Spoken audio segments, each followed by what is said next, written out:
ഗസയുടെ പുനർനിർമ്മാണത്തിന് $120 കോടി സഹായം പ്രഖ്യാപിച്ച UAE.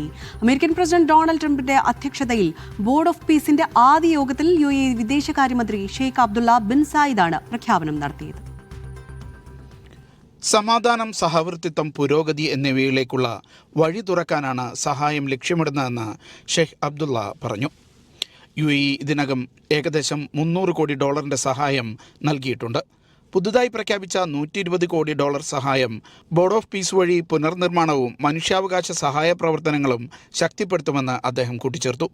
യോഗത്തിൽ അന്താരാഷ്ട്ര സഹകരണ സഹമന്ത്രി റീമൽ ഹാഷ്മിയും US-ലെ UAE അംബാസഡർ യൂസഫ് അൽ ഉത്തൈബയും പങ്കെടുത്തു. UAEക്ക് പുറമെ സൗദി അറേബ്യ, ഖത്തർ, കുവൈത്ത് എന്നീ രാജ്യങ്ങൾ ഓരോ $1 ബില്യൺ വീതം സഹായം വാഗ്ദാനം ചെയ്തിട്ടുണ്ട്. Media 1, Dubai.